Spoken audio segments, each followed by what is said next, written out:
Bonjour, bonjour à tous. Bonjour à tous. On va attendre 2 petites minutes avant de commencer.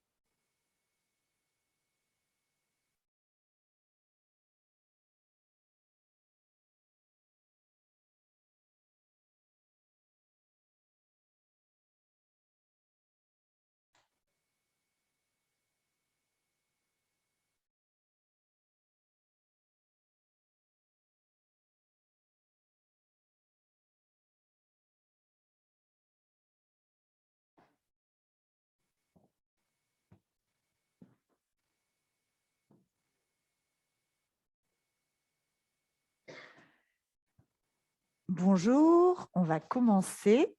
Alors, merci à tous ceux qui nous ont rejoints à l'auditorium de Bastille. Merci également à tous ceux qui sont connectés à distance. Donc, je vais commencer par juste un petit rappel des règles, même si vous commencez à bien les connaître avec ce format hybride. Est-ce que vous pouvez, s'il vous plaît, couper vos micros et n'hésitez pas, par contre, à intervenir. On va essayer d'avoir un format un peu interactif. Et puis, bien sûr, on gardera un temps d'échange à la fin pour les questions que vous pouvez nous poser au fur et à mesure dans le module discussion pour qu'on puisse interagir avec vous. Alors, merci beaucoup d'être avec nous ce matin pour cette nouvelle édition du Positive for You avec l'intervention de Bilum et qui portera sur le thème de l'upcycling. Pour ceux qui ne me connaissent pas, je suis Carole Planche-Breton. Je me présente rapidement, donc responsable RSE pour Publicis Group en France auprès de Caroline Darmon. Alors, tout d'abord, qu'est-ce qu'un Positive for You? Donc, c'est un rendez-vous qu'on essaie d'organiser avec vous 1 à 2 fois par an. L'objectif à chaque fois, c'est d'aborder ensemble une problématique RSE différente, de la rendre la plus accessible possible et surtout de vous donner des premières clés pour vous aider à vous engager plus facilement dans votre quotidien. Notre invitée du jour sera Hélène Delamourère, qui est donc la fondatrice de l'entreprise Bilum. Voilà, on est ravis de l'avoir avec nous aujourd'hui, qu'elle ait accepté notre invitation. Hélène connaît très bien nos métiers parce qu'elle a eu une première vie dans la publicité. Elle a travaillé en agence média pendant plusieurs années et elle a fondé Bilum il y a maintenant 17 ans. Mais tout d'abord, je vous laisse entre les très bonnes mains d'Oriane et Constance pour un petit rappel contextuel sur l'upcycling et qu'est-ce que c'est déjà au juste. Merci Carole. Donc pour entrer dans le vif du sujet, il y a une question qui se pose qui est « mais qu'est-ce que l'upcycling ?» Alors l'upcycling est également qualifié de surcyclage en français et c'est transformer sans modification chimique des matériaux récupérés ou des produits devenus inutiles ou de nouveaux objets d'une valeur supérieure en termes d'usage ou d'esthétique et c'est en quelque sorte recyclé par le haut. Merci Constance. Donc effectivement, aujourd'hui, on parle énormément de déconsommation. Déconsommer, c'est consommer moins mais mieux. C'est pourquoi aujourd'hui, on va vous parler de l'upcycling, puisque l'upcycling est au cœur de l'économie circulaire. Et ce modèle économique englobe déjà pour une première partie le réemploi, la réparation et l'upcycling dont on va vous parler aujourd'hui, qui permettent, eux, d'éviter la production de déchets, mais aussi du recyclage et de la valorisation énergétique qui, quant à eux, permettent de limiter la production de déchets ou encore leur impact environnemental. Et donc, la différence entre l'upcycling et le recyclage réside dans le fait que l'upcycling augmente la valeur finale du produit ou du matériau. Et c'est au cours de la transformation que se joue tout cet enjeu, car l'upcycling part du produit brut et n'inclut pas de processus de transformation énergivore, mais surtout de l'investissement en temps homme et beaucoup de créativité. Si vous avez déjà entendu parler d'upcycling, c'est peut-être la première fois, c'était peut-être pendant le confinement, parce que si vous avez fabriqué des masques à partir de chutes de tissu, ou encore coupé une chemise de votre grand-père pour vous faire un nouveau haut, ou encore pour les plus aguerris d'entre vous, fabriquer des tables basses à partir de palettes, alors vous avez déjà fait de l'upcycling et félicitations à vous. En effet, bravo. Donc là, on a une petite question pour vous et on voudrait savoir, à votre avis, combien de litres d'eau sont nécessaires pour fabriquer un jean? Donc là, on part sur un jean d'une marque de fast fashion produit à l'autre bout du monde. Si vous avez une petite idée dans le chat, n'hésitez pas surtout. Oui. On nous dit 400 litres, 30, 50 litres, 300, 1500 litres, 1000 litres, 8000 litres. Ah, et là, Sébastien a dit 10 000 litres. Et en effet, c'est 10 000 litres qui sont nécessaires pour fabriquer une seule paire de jeans. Et il faut savoir également qu'un jean, avant d'être porté, fait en moyenne 1,5 fois le tour du monde, ce qui équivaut à 60 000 kilomètres. Donc, avec ce constat, c'est pour ça qu'on parle de l'upcycling, parce que l'upcycling se pose comme une solution pour limiter l'impact de beaucoup d'industries, notamment l'impact environnemental de l'industrie de la mode, qui est aujourd'hui une des industries les plus polluantes au monde. En effet, l'empreinte carbone du textile s'élève à 1,2 milliard de tonnes de CO2, ce qui représente 8% des émissions mondiales totales, ce qui est énorme. Et également, environ l'équivalent d'une benne de vêtements est jetée chaque seconde dans le monde. Suite à ce constat, les Français ont une réelle volonté de changer leur mode de consommer la mode. C'est pourquoi il y a eu une grande tendance de mode upcyclé en 2020 et de plus en plus d'intérêt des Français sur sur cette tendance, puisqu'il y a une augmentation de 42% des recherches Internet. Et également, 3 personnes sur 4 considèrent que les marques de luxe devraient toutes adopter la pratique de l'upcycling. Merci Constance pour les chiffres. Et un exemple concret pour vous présenter le premier objet upcyclé. L'objet dont je vais vous parler là, c'est une salière Hermès qui provient de leur collection Petite Tache.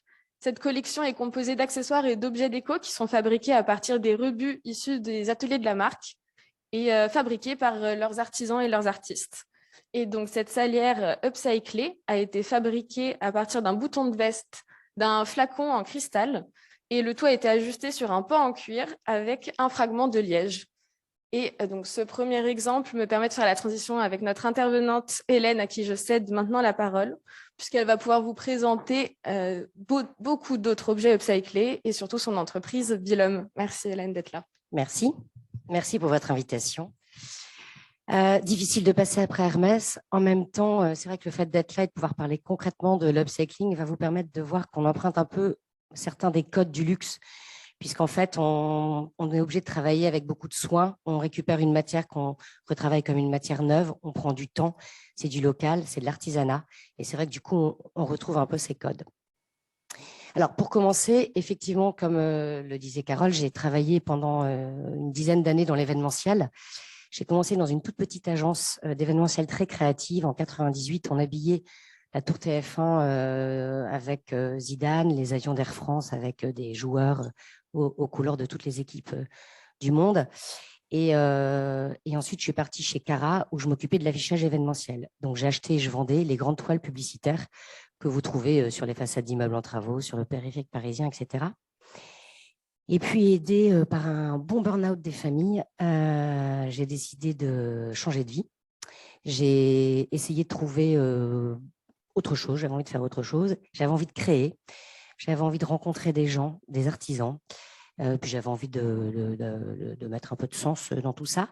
Et en fait, je suis tombée sur des initiatives, notamment dans les pays en voie de développement, au Brésil et en Inde, où on récupérait les toiles publicitaires géantes, celles que je vendais, que j'avais vendues pendant 10 ans et en milliers de kilomètres carrés, qui étaient retransformées en sacs ou accessoires, ou même au Brésil, qui servaient de toit dans les favelas.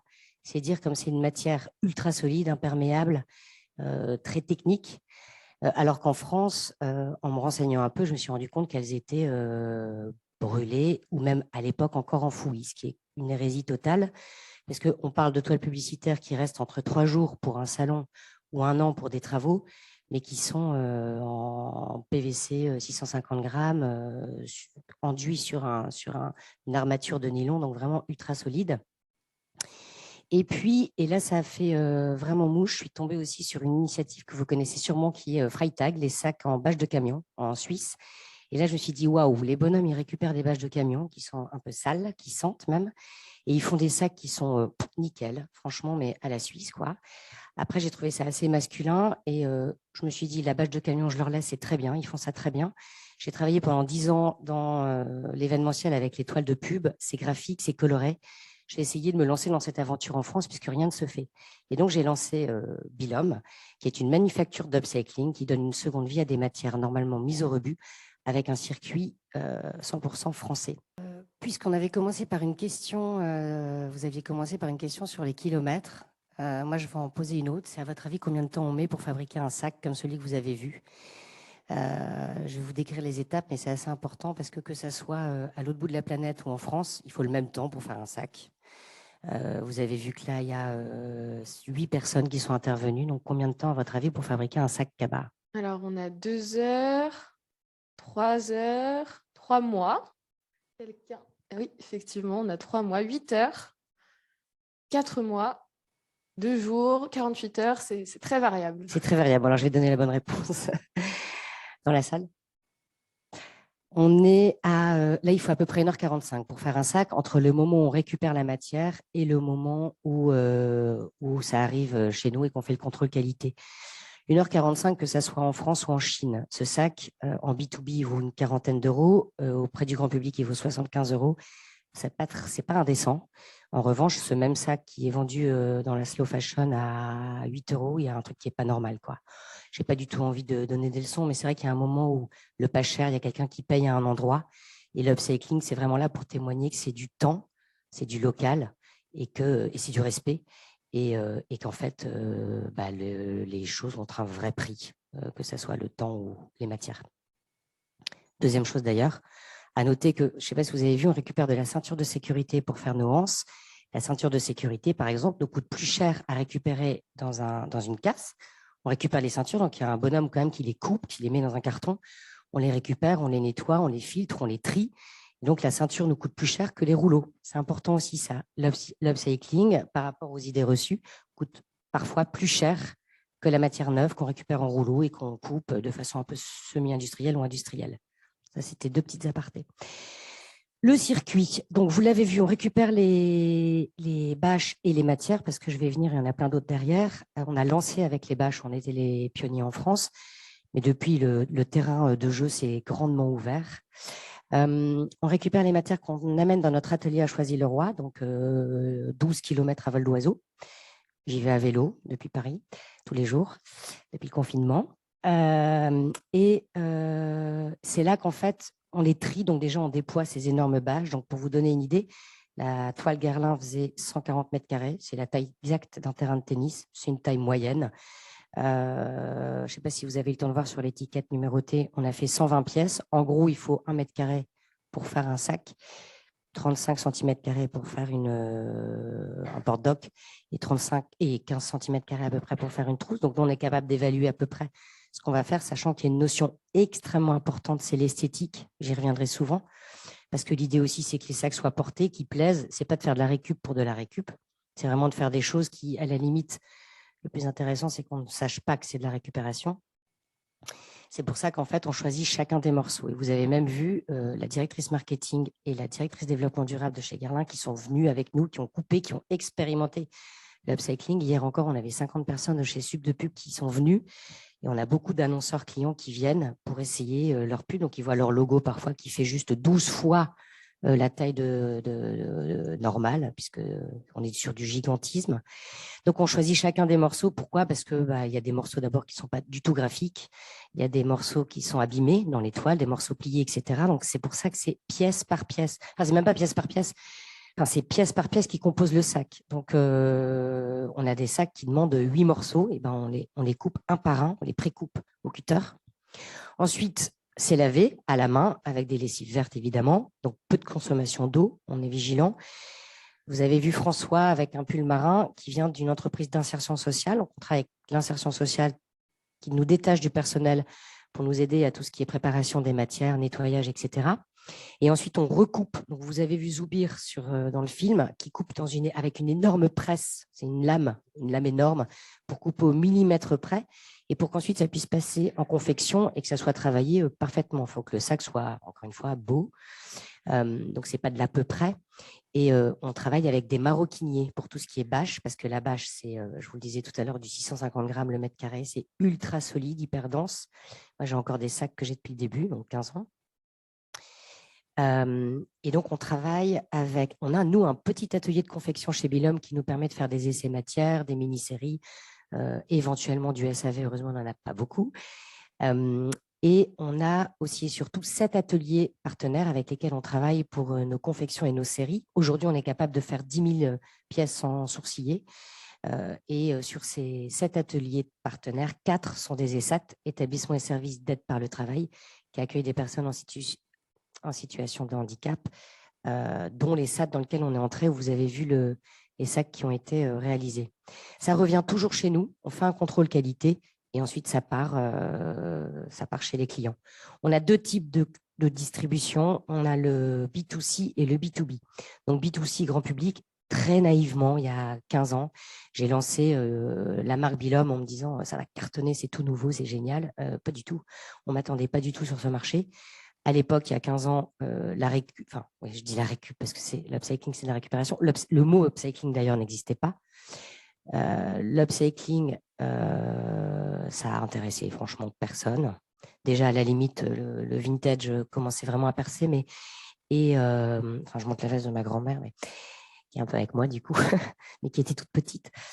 Donc l'upcycling n'existait pas, le mot n'existait pas, et le Made in France, n'en parlons pas. Pour vous donner une idée, ça aussi c'est intéressant, je ne sais pas si vous avez une idée de la je reviens dessus, pardon, je ne veux pas être lourde, mais quand même, une idée entre la différence de coût entre un sac qui est fabriqué en Chine et un sac qui est fabriqué en France. Le coût du travail.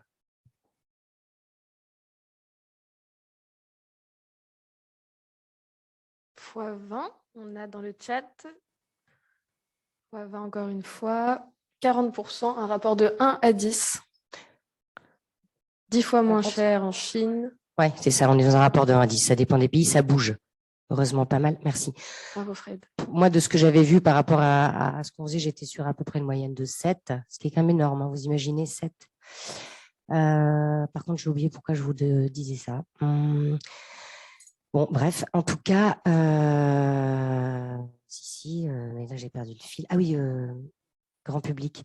Et donc, rapport de 7, vous imaginez que ce sac cabas à 75 €, alors là, mais c'était même pas la peine, quoi. C'est de la récupération, ça veut dire que c'est zéro. Il est hors de question que j'achète ce sac en plastique 75 €. Donc, j'ai eu beaucoup de mal à percer, à part quand même quelques pionniers ou quelques early adopters, comme on les appelait à l'époque. Je ne sais pas si ça existe encore, on n'a plus. Moi, ça fait longtemps que j'ai quitté ce monde, mais on a fait quand même 3 lancements au Printemps Design à Beaubourg, au Printemps de l'Homme, chez Citadium, chez Isetan à Tokyo, chez Corso Como à Milan ou en Corée. Donc, il y avait quand même quelques magasins hyper pointus qui nous faisaient confiance, qui y croyaient, et notamment d'ailleurs dans la mode, le salon Who's Next ou Maison et Objets dans le design, qui nous ont carrément offert des stands. Donc, c'est qu'ils y croyaient. Malgré tout, c'était quand même très lent à se mettre en route. Et en fait, ce qui nous a rattrapés et ce qui nous a sauvés, c'est le B2B. Je vais en parler quand même un peu d'abord parce que je suis quand même chez Publicis, donc je vais en profiter pour faire quand même une minute publicité, parce que c'est quand même important, puisque vous êtes tous quelque part aussi j'ai oublié le mot encore une fois, voilà, des communicants, mais vous pouvez aussi être porte-parole de ce qu'on fait, et vous l'êtes d'ailleurs, parce qu'on a fait pas mal d'opérations avec vous. Je pense à AXA, l'énorme bâche qui était à la Madeleine, plus de 2000 m², qu'on avait transformé et avec laquelle on avait fait un team building. Merci Publicis.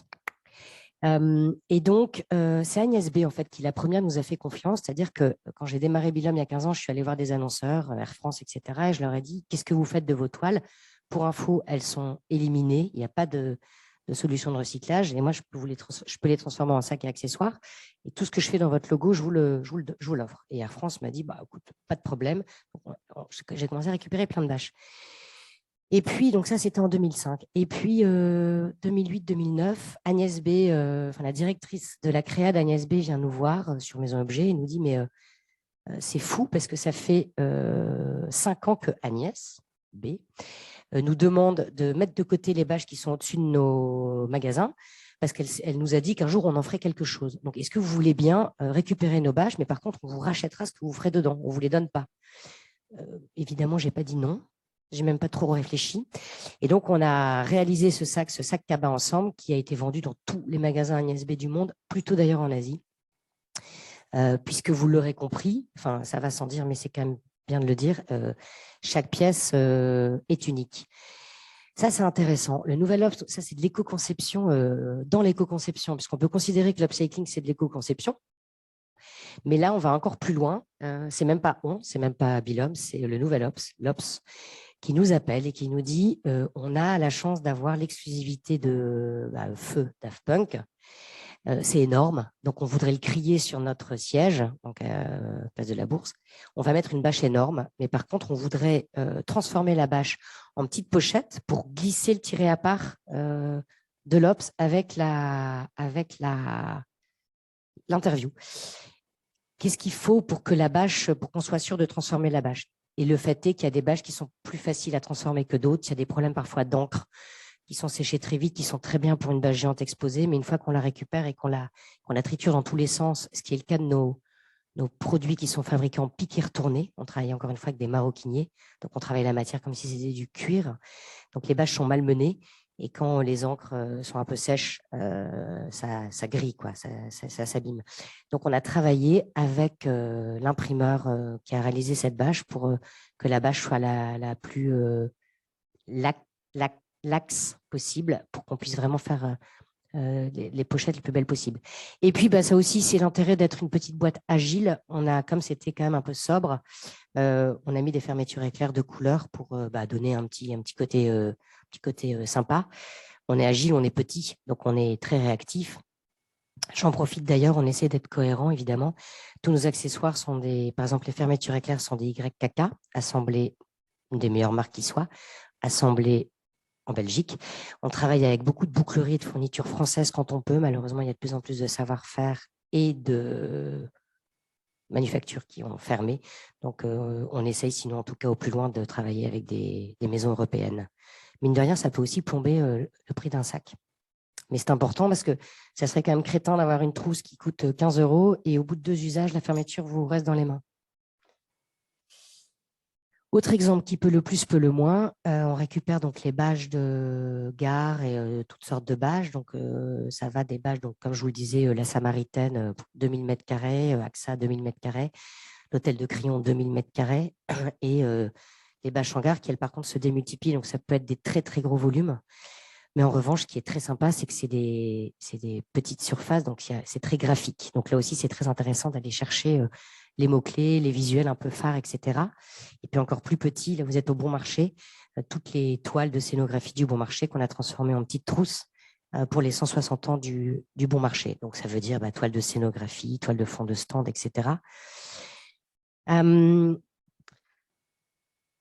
va sortir de la bâche. Donc en fait, au bout de 7-8 ans, on a eu l'appel des Champs-Élysées, comité des Champs-Élysées, qui nous dit est-ce que vous pouvez récupérer nos drapeaux? Parce qu'en fait, on fait 70% d'économie d'énergie aujourd'hui avec nos nouvelles LED pour éclairer les Champs-Élysées, sauf qu'on l'explique sur des drapeaux qu'on ne peut pas recycler. Donc en fait, on essaye d'être le plus vertueux possible, mais on raconte notre histoire sur des outils de communication polluants. Qu'est-ce qu'on peut faire?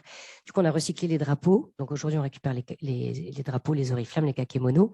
Jusqu'à très symbolique pour nous, on récupère les drapeaux français du Grand Palais qui sont assez régulièrement changés. Et puis, on a continué sur ces différentes matières parce que ce qui est intéressant, c'est ce que vous disiez tout à l'heure, c'est que l'upcycling, c'est une boîte de créativité immense qui est ouverte. Donc, je vais vous montrer quelques exemples, mais je vais vous montrer aussi des exemples d'autres parce que je ne vais pas parler que de Bilom. Là, Guerlain, avec qui on avait fait donc une première bâche, nous a demandé de travailler sur la passe des affiches. Donc, l'affichage papier que vous voyez tous les jours dans la rue, les abribus, il y a toujours la passe de la sécurité qui est faite. Et cette sécurité, soit elle part en recyclage, mais le recyclage, effectivement, c'est consommation d'eau, de produits chimiques, etc. Et ils nous ont demandé de travailler un produit. Qu'est-ce qu'on peut faire avec la passe des affiches? Donc, on a travaillé des carnets. Et là, on allait encore plus loin avec Louis Vuitton. On a récupéré les affiches qui n'avaient pas été vendues de l'exposition Voler, Voguer, Voyager, un peu en carton. J'en ai un ici d'ailleurs. Pour celles et ceux qui sont là, je pourrais vous montrer quelques produits. Parce que ça, on en est très content parce qu'on l'a travaillé. On a mis un temps dingue à le travailler avec un façonnier papetier dans Paris. Et on a fait donc ces carnets c'est que des morceaux et c'est un puzzle des affiches de Louis Vuitton. On revient sur la bâche, mais là, par contre, c'est parce que c'est une opération assez marrante. On a beaucoup de personnes qui nous appellent pour des matières. Là, c'est plutôt des collections un peu capsules, un peu folles. Donc là, c'est un tennis dans l'est de la France qui nous a appelés en disant notre bulle s'est écroulée après une tempête, qu'est-ce qu'on peut faire avec ça? Donc, on a fait des sacs polochons et des petites trousses. Et j'en profite pour... on m'a dit qu'il fallait que je pose des questions, donc je continue. Hein. À votre avis, qu'est-ce que c'est que ça? On reste dans l'univers du tennis. Est-ce que vous sauriez me dire dans quoi ce sac est fait?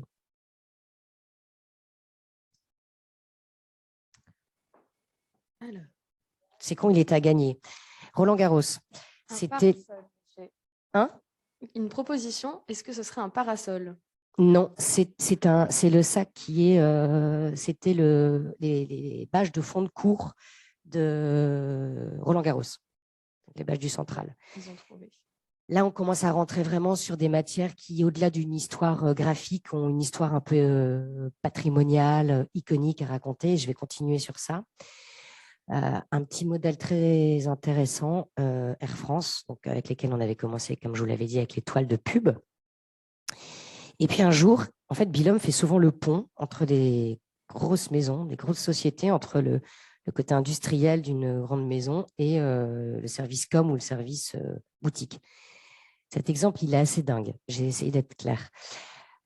On a eu la chance d'avoir un reportage sur Canal+, et suite à ça, Air France Industrie nous appelle et nous dit « Nous, on a des milliers de gilets de sauvetage à jeter, parce que les gilets de sauvetage, c'est un outil de sécurité. Donc, au bout de quelques années, on est obligé de les éliminer. Est-ce que ça vous intéresse ?»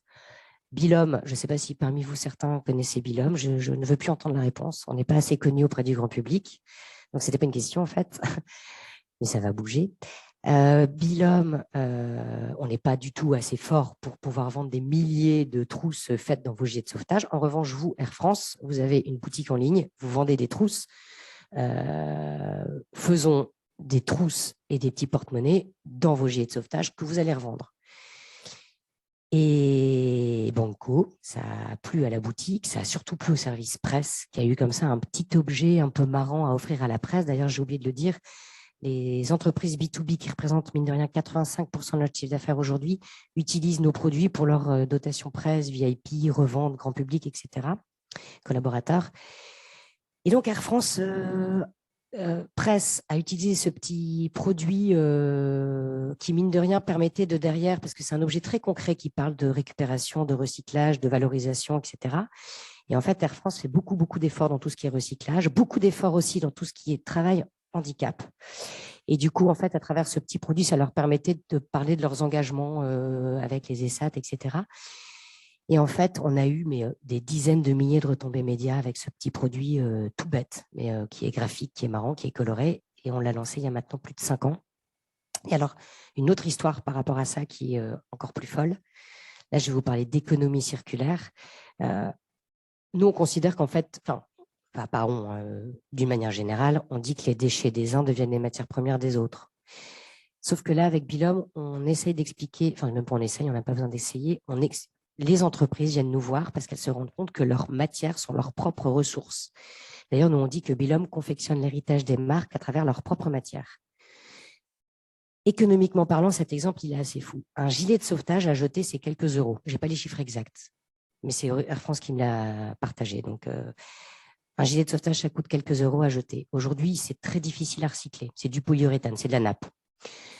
Donc, il y a un camion qui vient, qui prend tous les gilets, qui les emmène dans les flammes et qui les brûle. Ça s'appelle de la valorisation énergétique. Nous, on les récupère. On va les chercher, on les transforme en trousses, en porte-monnaie, qui sont revendus sur la boutique en ligne d'Air France, qui fait une petite marge. C'est une boutique en ligne, c'est normal. Le bénéfice de la revente de ces trousses leur permet, c'est exactement le prix d'un nouveau gilet de sauvetage. Ce qui veut dire qu'en fait, aujourd'hui, les gilets de sauvetage d'Air France peuvent leur coûter 0 s'ils revendent les trousses et les porte-monnaies qui sont réalisés dans leurs propres déchets. C'est un truc de fou. Et là, c'est vraiment le cercle virtueux de l'économie circulaire. C'est merveilleux parce que j'en vois plein qui font. C'est hyper enthousiasmant. Je continue sur Air France parce que ça, c'est très chouette aussi. En allant chercher des gilets de sauvetage justement avec notre petit berlingot que je ne présente plus, vous l'avez vu sur la vidéo. Il était stationné à côté d'un énorme camion, d'un énorme Airbus dans un hangar. Et ils étaient en train de rafraîchir un avion. Et en fait, il y avait donc ils étaient en train d'enlever les housses de siège pour les laver et il y avait 2 gros cartons. Il y avait un carton à jeter, un carton à nettoyer. On a récupéré les housses à jeter. On les a nous-mêmes nettoyées avec un ESAT, je vous rassure, blanchisserie qui travaille avec les hôpitaux de Paris. Donc, c'est très bien nettoyé. Et en fait, après, comme on l'a fait avec les bâches, on a pris le temps de regarder les morceaux qui étaient intéressants. On a enlevé là où il y avait des trous, là où c'était un peu râpé. On a enlevé là où il y avait des velcro, etc. Et on en a fait une gamme, une collection à partir des housses de siège d'Air France. Donc, c'est hyper joli parce que c'est des tissus qui d'abord sont hyper solides. Vous imaginez bien qu'ils ne sont pas changés au bout de 2 vols. C'est des tissus qui ont fait des milliers, millions de kilomètres. C'est de la laine majoritairement. Et puis surtout, vous voyez, c'est très élégant. On est chez Air France. Donc, c'est vrai que c'est plutôt très esthétique. Enfin, en fait, on essaye en tout cas. Et alors là, on part dans un autre univers, toujours chez Air France. Mais là, je crois que c'est un des trucs les plus fous qu'on ait fait. Un carton qui traînait un carton dans lequel il y avait des housses du Concorde dessinées par Feu André Poutman, qui est en plus une dame que je trouve juste incroyable, donc une grande designer, une grande designer, qui avait donc dessiné le dernier Concorde. Et on a récupéré une centaine de housses qu'on a travaillé en collection ultra capsule pour Air France, donc la collection du Concorde, numérotée, et pour les 80 ans du Concorde. Et on avait retravaillé donc là avec un styliste ou designer, parce qu'on a un écosystème selon les budgets, selon ce qu'on peut faire, selon les matières. On va travailler avec des designers ou des stylistes pour certains de nos produits. Là, en l'occurrence, pour ce coton piqué merveilleux, on a retravaillé aussi l'aile qu'avait dessinée Madame Poutman sur tout le service à vaisselle du Concorde. Donc, on a voulu remettre un clin d'œil par rapport à cette collection, pour faire un petit rappel. Évidemment, fermeture YKK Premium, le plus haut de gamme qu'on puisse trouver. Enfin, on est parti sur une collection ultra capsule qui est partie avant même qu'on l'ait terminée. Donc, elle a été vendue, tout était vendu avant qu'on ait livré. Là aussi, on est sur de l'iconique ou de l'iconique. Là, vous êtes au Prince de Galles, donc avenue Georges V. Le Prince de Galles nous a appelés en disant « On va fermer l'hôtel. Qu'est-ce qu'on peut faire? Parce que pendant 1 an, on ne va rien avoir à raconter. Venez voir ce que vous pouvez récupérer pour nous fabriquer un objet patrimonial. » Donc, on s'est baladé dans ce vaisseau fantôme. Toutes les... Je ne sais pas si certains d'entre vous le connaissez, mais c'est vrai que la toile de Jouy, c'était une des icônes du Prince de Galles, puisque c'était dans toutes les chambres. Donc, on a récupéré des centaines de rideaux, du tissu mural, etc. Pareil, nettoyage intense. Et on a trié, on a regardé les morceaux les plus intéressants. Et on a fait ce sac réversible qui a été numéroté et que le Prince de Galles a offert à la presse, offert à ses meilleurs clients qui ne voulaient pas partir parce que on a même dépassé l'époque de Coco Chanel, mais il y a encore des gens qui vivent à demeure dans des palaces parisiens. Et donc voilà, ils ont essayé de les faire partir, entre autres avec ce sac. J'ai bientôt fini parce que c'est vrai que les exemples, c'est parfois un peu lourd. Je vous en donne juste 2 autres. Un autre, les uniformes, ça c'est assez marrant. Ça a été notre produit phare. Tout ce que je vous ai montré là, c'est aussi beaucoup en B2C, donc grand public. La gendarmerie nationale, le ministère de l'Intérieur nous appelle en disant on va devoir se débarrasser de blousons parce qu'en fait, avec Vigipirate, les gendarmes n'ont plus le droit d'enlever leurs armes quand ils sont en infraction. Or, les vestes de gendarmes sont longues, donc ils ne peuvent pas enlever leur veste. Ils n'ont pas le droit d'enlever leur veste. Donc, en pleine canicule, c'est un petit peu embêtant. Et puis, de toute façon, ça fait 20 ans que ce sont les mêmes uniformes. J'ai appris récemment que les gendarmes appelaient ça les robes, tellement ils n'aimaient pas cette longue veste. Aujourd'hui, c'est un petit blouson un peu court. Du coup, ils avaient quelques blousons sur le dos, sans mauvais jeu de mots, je n'ai pas fait exprès. Et ils ne pouvaient évidemment pas les donner à n'importe qui. Évidemment, mais malheureusement, on ne peut pas recycler les blousons de gendarme parce que c'est Gore-Tex, c'est un mélange de matière de dingue, donc c'est impossible à recycler. Donc, c'était détruit. Du coup, nous, on les a récupérés. Bon, ils ont avant enlevé le petit plastron, là. Donc, je vous rassure, il n'y a pas des blousons de gendarme entiers chez nous. Ils ont enlevé le petit logo devant. Et en fait, nous, on les récupère, on les coupe en morceaux et on a fait cette collection hyper emblématique qui est d'ailleurs qui a été un de nos produits phares pendant 2 ou 3 années de suite à Noël. Et ensuite, on vient de continuer avec le ministère de l'Intérieur, avec les treillis des pompiers. Ils avaient des tailles énormes qu'ils avaient depuis des années et qu'on a transformé là aussi en petite collection pompiers. Et là, dernièrement, du coup, merci de votre invitation du jour, puisque dans 2 semaines, on lance un nouveau produit dont je vous présente en avant-première. Votre réaction va me permettre de voir si si ça vous plaît. Là, on part faire de la pente douce ou du hors-piste. On a récupéré les blousons de l'école de ski français de Courchevel. Pareil, là, les blousons, ils les gardent 2 ans. Au bout de 2 ans, ils les changent. Et on ne peut pas non plus les mettre dans n'importe quelle main. Donc, il y a une partie qui part, d'ailleurs, c'est vachement intéressant, au Tibet, ou qui part pour aider pour les montagnards au bout du monde. Mais ils ne peuvent pas tout recycler, puisqu'on parle de centaines de pièces. Donc, on va lancer cette petite collection avec Courchevel dans 15 jours. Elle vous plaît? Cool, merci. Enfin, je ne vais pas parler que de Bilhomme. Ah bah si, j'avais oublié cette slide. Juste quelques chiffres. J'ai encore 5 minutes, non? Juste quelques chiffres. On a aujourd'hui plus d'une vingtaine de matières dans notre escarcelle. Je ne pouvais pas toutes vous les montrer parce que c'est très long de les montrer les unes derrière les autres, mais elles sont sur notre site internet. Là, on vient de récupérer une nouvelle voile de montgolfière qui est juste hallucinante, toile de store, etc. Enfin, on a vraiment des très, très belles matières. On est, nous, 9 salariés, plus 2 freelances. On a doublé nos effectifs l'année dernière. On est passé de 4 à 9. On a un chiffre d'affaires qui fait plus 70%, mais il reste petit, donc je ne vous le donnerai pas. On est juste en dessous du million. Mais on grandit tout doucement. Moi, je suis partie de 0. Et là, on va normalement clôturer à 700 000. Et avec les 7 ateliers de confection, ça représente une 50aine de personnes qui ne travaillent pas à 100% avec nous, mais en tout cas qui travaillent assez régulièrement avec nous. Donc, mine de rien, ça fait quand même pas mal de monde pour vous servir. Et puis, un autre chiffre quand même intéressant, c'est que là, en 15 ans, on a transformé plus de 20 tonnes de matière, 50 000 mètres carrés, et on a fabriqué à peu près, un chiffre, un dernier, combien de pièces on a fabriqué à votre avis en 15 ans? Allez-y dans le chat. Et dans la salle, hein. Et dans la salle. Il y a 1000 personnes là. J'ai 150 000, 3 000, 500 000 au fond, 2000. Ah, en 2000. Alors, on est à 300 000. On a fabriqué 300 000 pièces. Bon, je compte aussi les petits porte-monnaies, mais bon, c'est une pièce. Enfin, je ne vais pas parler que de moi, je vais un peu parler des autres, parce que d'abord, les autres m'ont inspiré, parce qu'on s'inspire les uns les autres, parce que vous tous, vous avez aussi des histoires d'upcycling, et que l'upcycling, justement, ce qui est important, c'est que ce n'est pas que, alors ça peut être aussi effectivement, comme vous l'avez souligné, Oriane et Constance, une table basse en palette, ce qui peut être très beau d'ailleurs, si on la vernit et si on la retravaille, il y a des très belles choses en palette. Mais il y a des choses aussi très, très belles. Et comme je vous le disais tout à l'heure, ce qui est intéressant, c'est quand on ne voit pas forcément que c'est de l'upcycling. Donc, l'upcycling, ce n'est plus que l'arrosoir qui est transformé en pot de fleurs. Ça peut être des choses étonnantes et on ne voit pas toujours que c'est de l'upcycling.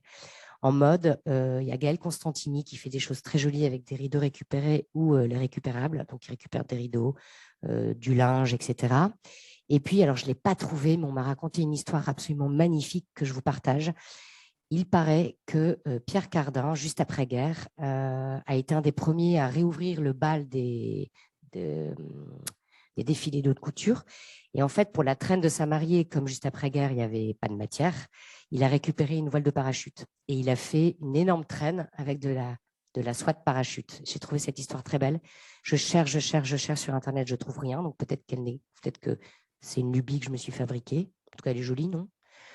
Mais par contre, j'ai trouvé ça. Donc, Valérie Page qui fabrique des robes de mariée. Et là, on peut reconnaître une voile de parapente. Pas que dans la mode ou dans l'accessoire. On a des précurseurs. Il y a Piet Van Eyck, un Hollandais. Il y a beaucoup d'Hollandais qui travaillent très, très, très bien et depuis longtemps l'upcycling. Et là, c'est Tejo Remy, cette console que je trouve très rigolote et très marrante, qui est donc sanglée avec en tout cas, ça tient bien, et qui est faite à partir de miroirs récupérés, a été exposée au MoMA en 91. Donc, vous voyez, il y avait quand même des pionniers. En fait, il n'y a pas de pionniers. L'upcycling et le recyclage, ça existe depuis toujours. Et surtout en temps de crise. C'est pour ça que là, plus que jamais, si on peut éviter de ponctionner la planète de nouvelles ressources, si on peut éviter de la polluer en brûlant, allons faire nos poubelles, parce que j'espère que je vous ai prouvé qu'il y avait des choses marrantes à faire. Il me reste encore une slide d'ailleurs à ce sujet. Maximum aussi, qui est une petite boîte très chouette qui travaille des déchets industriels. Donc là, je ne sais pas si vous reconnaissez, mais c'est un échafaudage et des plaques de verre récupérées. Et on leur fait d'ailleurs les housses d'un de leurs fauteuils qui est fait à partir de barrières Vauban qui sont tordues et qui sont refaites en fauteuil. Et enfin, dans l'art, l'art de la table, de bouteilles, qui récupèrent des bouteilles et qui coupent de façon très propre. Ils font des verres, franchement, c'est ultra joli. Et alors là, par contre, une affection de dingue pour Gilles Senanzandotti, les Corses. J'étais sur mon vélo à Paris, dans le 8e, je roulais, et tout d'un coup, j'ai été arrêtée, mais j'ai failli tomber. Il y avait un ours derrière une vitrine qui faisait 2,50 m de haut. Lui, qui était exposé derrière une vitrine dans le 8e, je vous jure que quand vous êtes en face, c'est un truc de dingue comme cette pièce est belle. Et en fait, elle est récupérée, elle n'est faite, on ne va peut-être pas dans le détail, mais allez le googliser, elle a été faite à partir de déchets qu'il a récupérés sur la plage dans sa Corse natale. Et il fait des pièces, mais absolument splendides. Donc, pour terminer, sur cet art de la table ou cet art tout court, sur ces belles choses, là je peux en parler parce que c'est pas Bilhomme, donc sur ces belles choses que vous avez vues dans les 2 slides d'avant. Il y a une chose moi, qui m'anime depuis le début quand j'ai lancé Bilhomme, et même avant, parce que tout ce qui est récup, etc., je pense que je l'ai dans le sang par ma famille, mais c'est Thierry, je vais emprunter cette phrase de Thierry Touvenot à l'époque où il était président du WWF il y a une vingtaine d'années. Il a dit cette chose que je trouve magnifique. On ne fait pas la révolution avec du concept, mais avec du désir. Et l'upcycling, c'est une petite révolution qui est en train vraiment de grandir. Voilà. Merci.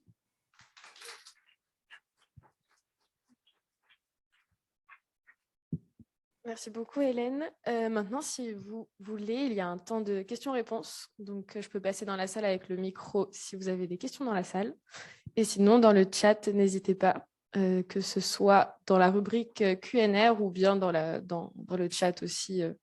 On surveille. Déjà, beaucoup de merci et de bravo dans le chat.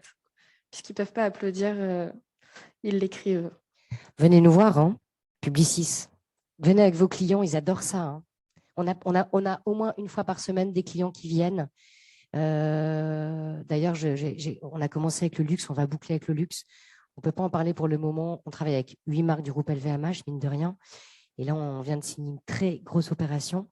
Et les clients viennent filmer dans une semaine. Donc, on a vraiment très souvent des clients qui viennent essayer et expérimenter l'upcycling, d'abord parce qu'ils ont besoin de toucher avec leurs mains. On a vraiment besoin, et je peux vous le dire parce que ça fait maintenant 15 ans, c'est hyper réjouissant de redevenir un artisan, quoi. Donc, venez pratiquer l'artisanat pendant 2-3 heures. Vous êtes les bienvenus. Nous avons une première question dans le chat. C'est pour l'exemple de Guerlain. Quelle est la proportion totale de la toile qui a été utilisée?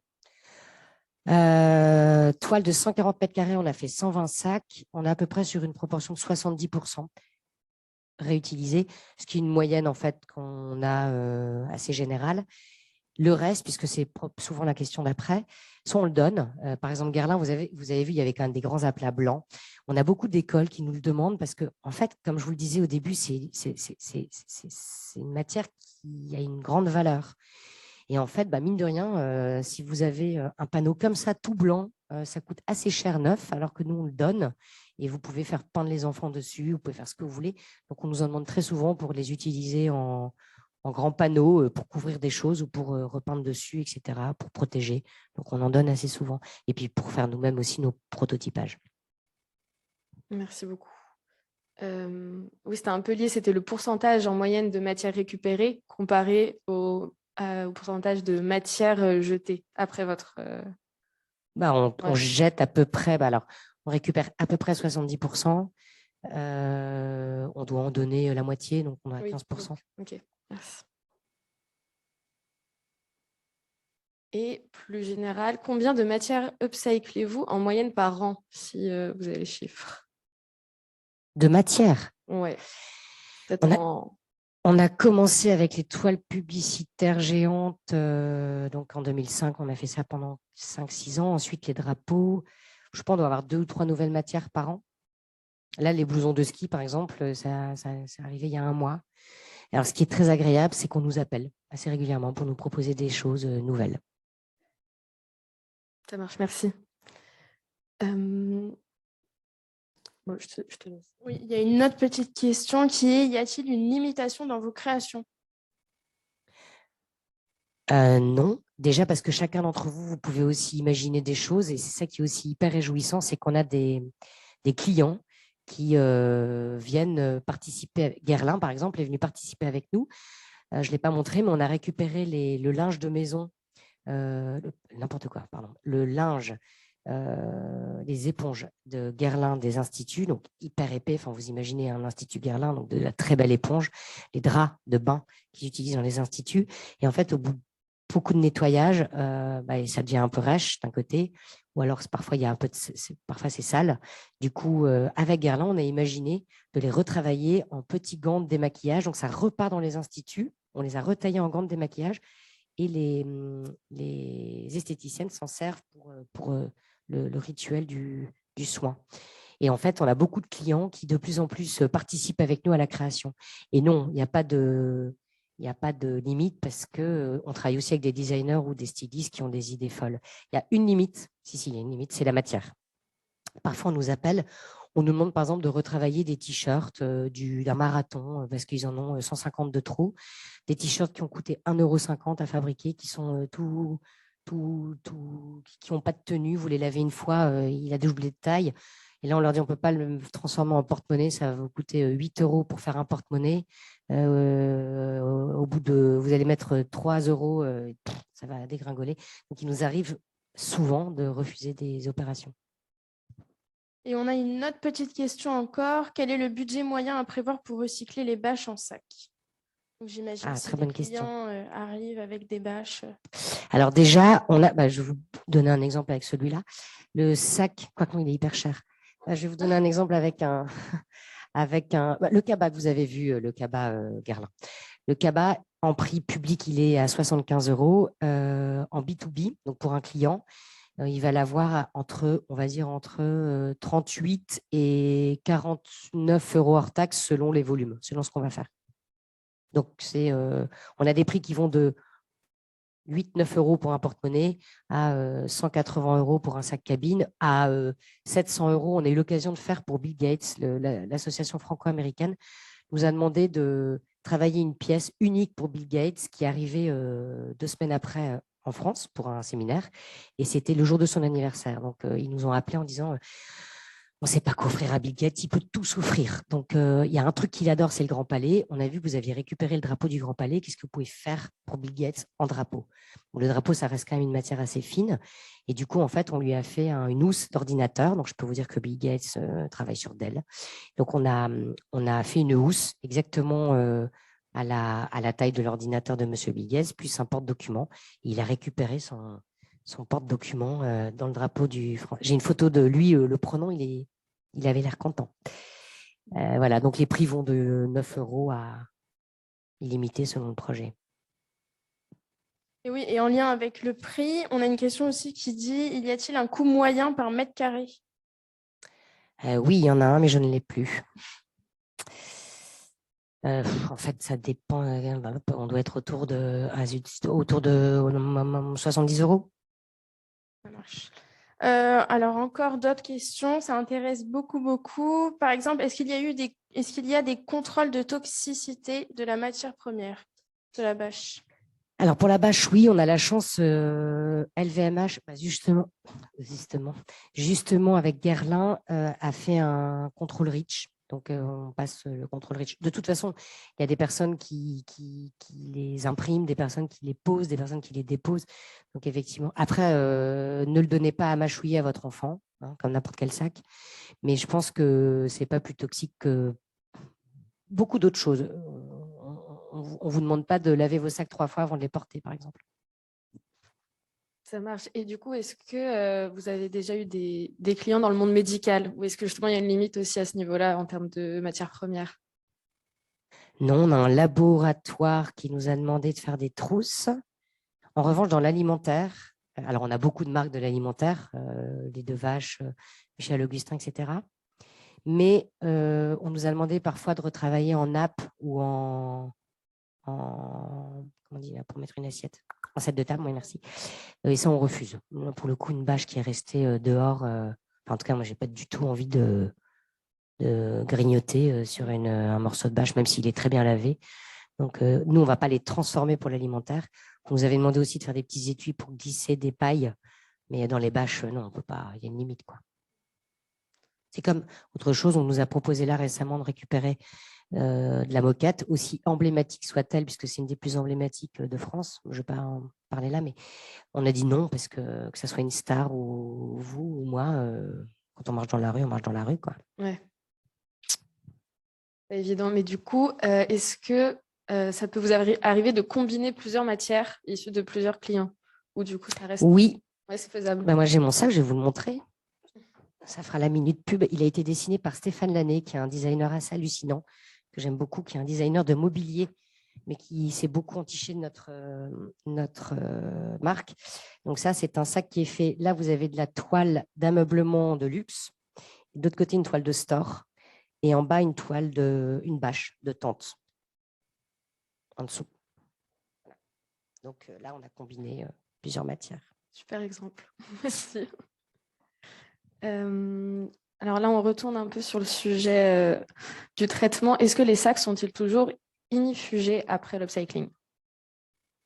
Ah ben non. Non. Le principe de l'upcycling, c'est que nous, on ne fait aucune transformation chimique. On ne repeint pas. Il nous arrive de sérigraphier. On a eu plusieurs demandes pour sérigraphier des pièces. Mais par contre, on ne rajoute pas de vernis, rien du tout. Et d'ailleurs, c'est une raison pour laquelle parfois on a des opérations. On a eu une bâche Rolex magnifique, mais elle avait été anti-taguée et on a dû récupérer que 10% de la toile tellement elle était épaisse. Mais non, c'est pas inifugé. Alors, il y a des bâches qui le sont, donc, naturellement. Mais nous, à part du nettoyage et d'huile de coude, on ne fait pas de transformation. Également une question sur le délai de fabrication entre la remise des matières et la livraison finale des sacs. Alors, si vous nous appelez le 1er décembre pour le 24, on reparle pour l'année prochaine. En fait, on essaie d'être le plus réactif possible. Ça dépend des quantités, évidemment, ça dépend du modèle. On arrive à faire 10 000 pièces, mais avec un calendrier séquencé sur la livraison. Le problème, c'est que le Made in France, depuis 3-4 ans, est en train d'exploser, tant mieux. Donc, nous, il y a 15 ans, moi, j'avais des ateliers qui nous appelaient en pleurant, en disant « Donnez-nous du boulot », mais vraiment. Hein. Aujourd'hui, au contraire, nos propres ateliers partenaires sont en train de nous dire là, je ne peux rien te prendre avant juin. Donc, c'est un truc de fou. Nous-mêmes, on est en train de nous agrandir assez vite. Et là, on a choisi le roi dans 400 mètres carrés. On cherche 1000 mètres carrés près d'Ivry, pour info. Si vous avez un petit local de 1000 mètres carrés près d'Ivry. Donc, il faut entre 3 semaines et 3 mois, selon les quantités, selon le modèle. Alors, quelqu'un est intéressé pour travailler avec vous parce qu'on a une question. Est-ce que vous recrutez? Oui, alors là, je suis un peu embêtée si c'est quelqu'un de chez Publicis. Je dis quoi? Je suis chez l'invitant. Oui, on recrute tout le temps. Appelez-moi. Non, on recrute. Ça marche. Sinon, est-ce que ça vous est arrivé ou est-ce que c'est possible d'inverser le processus de création, c'est-à-dire partir d'un besoin, par exemple, du client qui veut tel objet et aller chercher la matière par la suite? Ou vraiment, vous commencez en utilisant la matière et avec la matière, vous décidez ce que vous faisiez avec celle-ci? Alors, c'est intéressant. Tiens, il faudrait qu'on leur dise ça. Il nous arrive d'avoir des clients qui nous appellent parce qu'ils veulent des objets d'aider. Et c'est vrai que nous, on remplit les 3 piliers, l'environnement, le social et l'économique, puisqu'on n'est pas une association, on est une entreprise. Ça aussi, je voudrais le dire. Je voulais absolument d'abord être indépendante et être un acteur. Je voulais que Bilom soit un acteur à part entière sur le marché et pas enfin, voilà, c'était important pour nous de prouver qu'on pouvait faire différemment, mais en étant un vrai acteur. Donc, tout ça pour vous dire qu'on a des clients qui nous appellent en nous disant on aimerait des produits de chez vous plutôt que des produits qui viennent de l'autre bout de la planète, mais on n'a pas de matière. Et en fait, on en trouve toujours. Donc, quand on fouille un peu, on en trouve toujours. Et c'est aussi ce qui nous a permis de trouver parfois des matières qu'on n'avait pas envisagées. Mais en général, on part plutôt de la matière. Très bien. Je ne sais pas si dans la salle, vous avez quelques questions. Sinon, on a fait une petite question. Tout à fait, on a le temps encore si je me bouge un peu.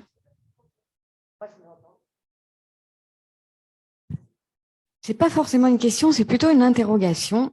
Vous nous avez montré à travers tous vos exemples que vous travaillez en collaboration avec que des marques iconiques, emblématiques, Air France, Vuitton, etc. Donc là, la notion de désir, elle est très très forte sur tous les objets que vous créez.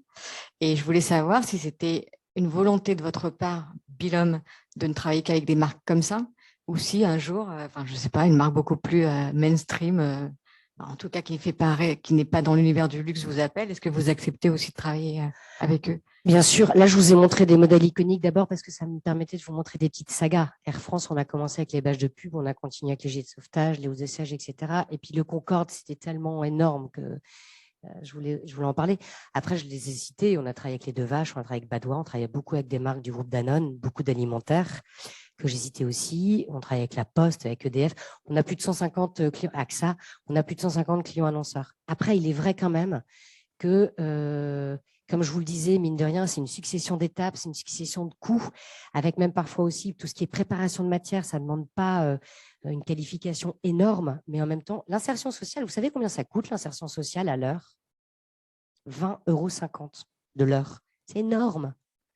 20,50 € de l'heure. Donc moi, François ou José aujourd'hui qui vient nettoyer les bâches, 20,50 € de l'heure. C'est quasiment le prix d'un salaire chargé d'un cadre, quoi, qui commence. Donc, c'est pas rien. Et c'est ce qui fait aussi que on ne travaille pas du tout qu'avec des marques iconiques, et encore, il y en a plein que je n'ai pas citées, et dans les deux sens.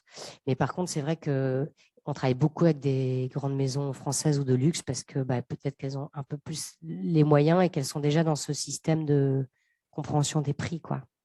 Mais on travaille avec vraiment une palette inouïe d'acteurs. On a refusé 2 opérations, je n'ai pas envie de les citer, mais parce qu'on ne les trouvait pas du tout cohérents dans leur démarche. Mais sinon, on travaille avec tout le monde. Après, on en a plein qui disent c'est trop cher et on comprend. Hein. Merci, en tout cas, c'était passionnant. Merci.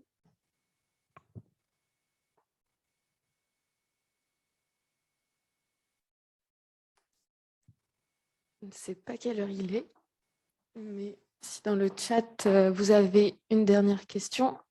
On a le temps pour une dernière question? Dire que ça va le faire. C'est pourquoi avoir appelé votre entreprise Bilhomme? Ah, c'est bien ça. Je ne sais plus. Non, en fait, c'est bien, on avait dit 1 heure, il est 12h59, j'en reviens pas. Les choses sont bien faites quand même. Comme quoi, parfois, il y a des trucs qui nous arrivent comme ça.